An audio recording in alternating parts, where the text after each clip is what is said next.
आखिर दो विद्वान ने ऐसा क्या किया कि सरपंच जी ने उन्हें घास और भूसा खाने को दे दिया। चलिए जानते हैं।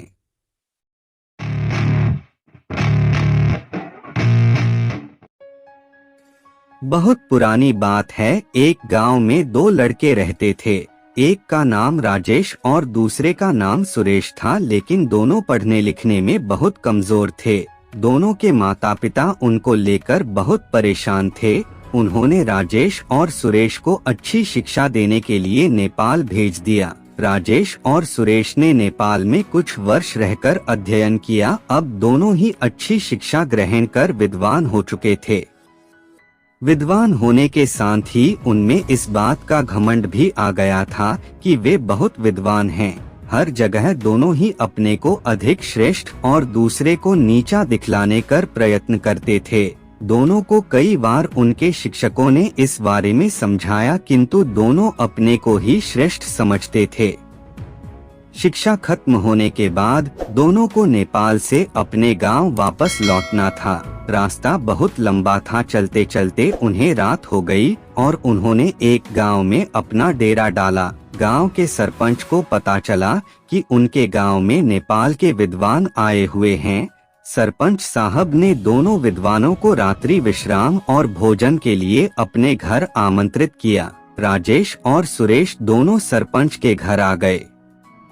सरपंच ने दोनों के रुकने की अलग अलग व्यवस्था की और स्वादिष्ट पकवान बनवाए। सरपंच पहले राजेश के पास गया और हालचाल जाना। सरपंच पहले तो राजेश से बहुत प्रभावित हुआ, किंतु अपने घमंड और सुरेश को नीचा दिखाने के लिए राजेश सरपंच से बोला, सुरेश तो नाम का बुद्धिमान है, इतने दिन नेपाल में रहकर भी वह कुछ नहीं सीखा और अभी भी गधा ही है।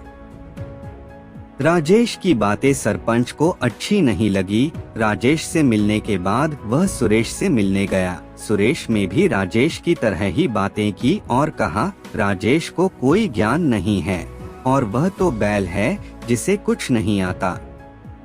सरपंच दोनों से बहुत निराश हुआ और कुछ देर पश्चात उसने राजेश और सुरेश को भोजन के लिए बुलाया। दोनों भोजन के लिए आए और जब दोनों को थालियां परोसी गईं तो थाली में घास और भूसा था।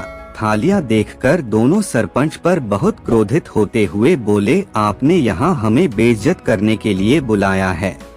क्या हम कोई जानवर है जो आप हमें भूसा और घास खिला रहे हैं?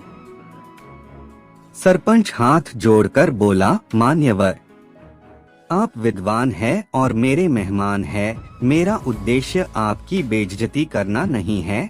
आप दोनों ही विद्वान होकर एक दूसरे को बैल और गधा बोल रहे थे, इसीलिए बैल और गधे को जो भोजन पसंद है मैंने आपको भी वही भोजन परोस दिया। सरपंच की बात सुनकर राजेश और सुरेश को अपनी गलती का एहसास हुआ और दोनों ने एक दूसरे से क्षमा मांगी और सरपंच को धन्यवाद दिया। सरपंच ने भी दोनों को स्वादिष्ट पकवान खिलाए और दोनों की खूब आवभगत किया। इस कहानी से हमें सीख मिलती है कि कोई कितना ही बड़ा विद्वान क्यों ना हो, अगर दूसरे को नीचा दिखलाने का प्रयत्न करता है तो उसे भी नीचा देखना पड़ता है। दोस्तों, अगर आपको यह कहानी पसंद आया होगा तो वीडियो को लाइक करें और ऐसे ही मजेदार वीडियो देखने के लिए हमारे चैनल को सब्सक्राइब करना ना भूलें।